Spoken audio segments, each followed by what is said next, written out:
उद्धव ने बिगाड़ा उसे भी देवेंद्र फडणवीस ने संभाला। जी हां, महाराष्ट्र से बड़ी खबर आ रही है। जिस मांग को लेकर देवेंद्र फडणवीस जमीन पर उतरे थे, जिस मांग के चलते उन्हें गिरफ्तार किया गया था, अब देवेंद्र फडणवीस की मांग और उद्धव की नाकामी पर सुप्रीम कोर्ट का बड़ा फैसला आ गया है।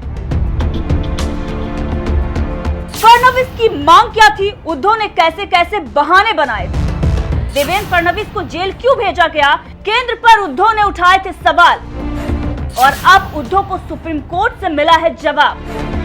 महाराष्ट्र में जब से शिंदे सरकार आई है तभी से उद्धव को बड़े बड़े झटके लग रहे हैं, लेकिन इस बार ऐसा झटका लगा है जिसका असर सीधा चुनाव में दिखेगा।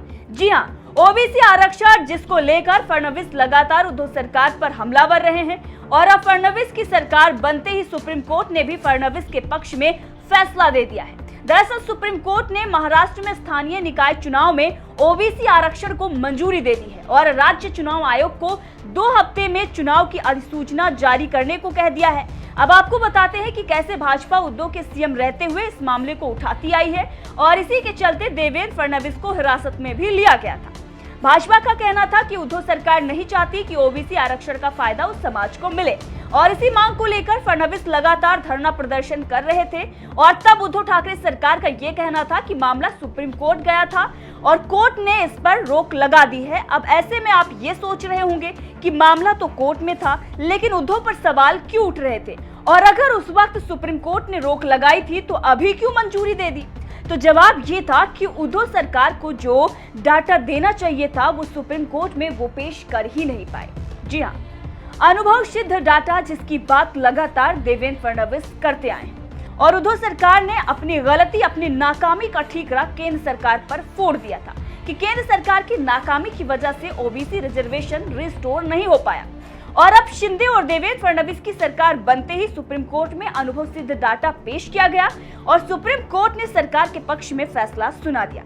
अब इसी बात पर बीजेपी जश्न मना रही है। सुनिए देवेंद्र फडणवीस ने इस मामले को लेकर क्या कहा है। कि हमारी सरकार ने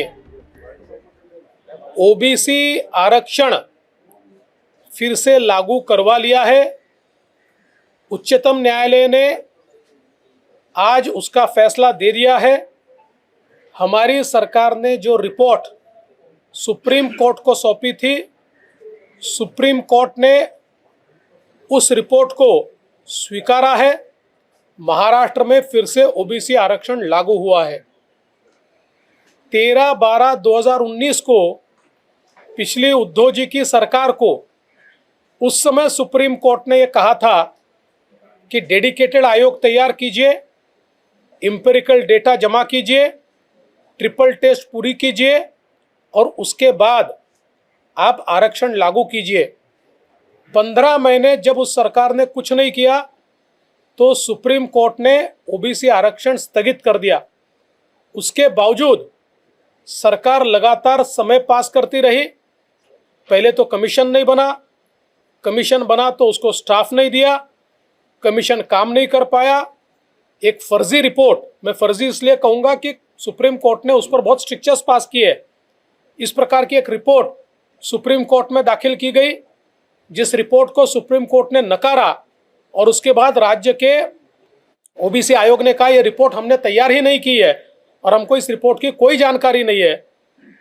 मुझे ऐसा लगता है कि उसके बाद लगातार हम ये कह रहे थे कि इसमें जनगणना की आवश्यकता नहीं है, ये सेंसस का विषय नहीं है, ये एम्पिरिकल डेटा का विषय है। एक साइंटिफिक स्टडी करके जो निष्कर्ष निकलते हैं, ऐसा एम्पिरिकल डेटा हमको देना है। 2 महीने में सरकार वो कर सकती है, लेकिन सरकार लगातार टालमटोल करती रही।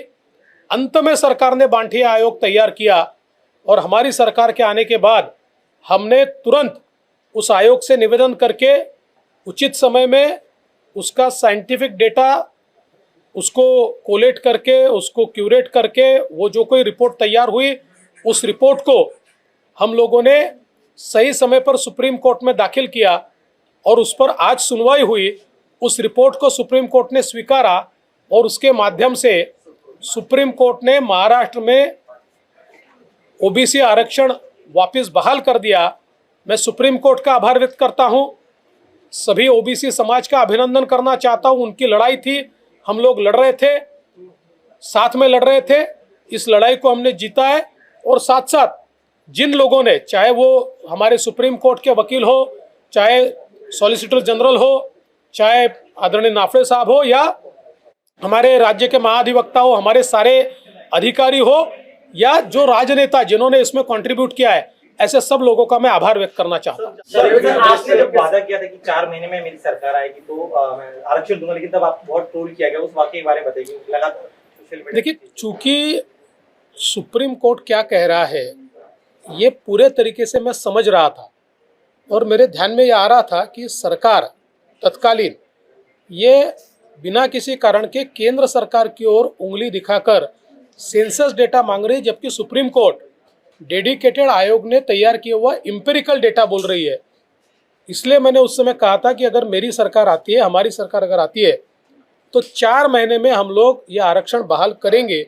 ये बहुत सोच समझकर मैंने कहा था और आज वो हो रहा है। इस समय श्रेयवाद की जो लड़ाई चल रही है, लगातार अपोजिशन की तरफ से कहा जा रहा है कि इसके पीछे अपोजिशन की सरकार ने सारा काम किया। देखिए, मैं उनको इतना ही कहना चाहूँगा, अगर श्रेय लेना चाहते हैं तो फिर ये जो 13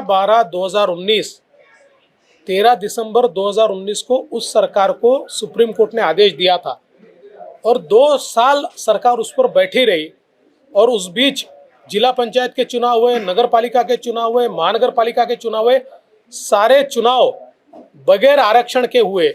इसका पाप किसका है? इस पाप के भागीदारी कौन है? ये किसके कारण पाप लगा है? तो विपक्ष इस पाप को भी पहले स्वीकारे, उसके बाद श्रेय लेने की कोशिश करे। हमको श्रेय नहीं चाहिए। हमने कहा था 4 महीने में करेंगे, हमने करके दिखाया। सर, बीएमसी और टीएमसी का ओबीसी आरक्षण के बिना रिजर्वेशन सीटों का डिक्लेरेशन हो चुका है, घोषणा हो चुकी है। अब कैसे नहीं, वहां पर ओबीसी आरक्षण के साथ ही चुनाव होगा। आज के लिए बड़ा दिन है, लेकिन साथ में महाराष्ट्र के लिए भी बड़ा दिन है। पूरा महाराष्ट्र जानना चाहता है कि जो महाराष्ट्र मंत्रिमंडल विस्तार है उसके लिए कोई तय समय सीमा है या आप लोग कब तक करने वाले हैं? एक अंदाजा। देखिए, जैसे तय होगा मैं सबसे पहले आपको बताऊंगा। ओबीसी आरक्षण के बिना सभी आरक्षण की सीटें तय हो चुकी हैं, महिला, ओपन, सब कुछ। अब उसमें कैसे समाहित करेंगे? कोर्ट ने उसकी परमिशन दी है।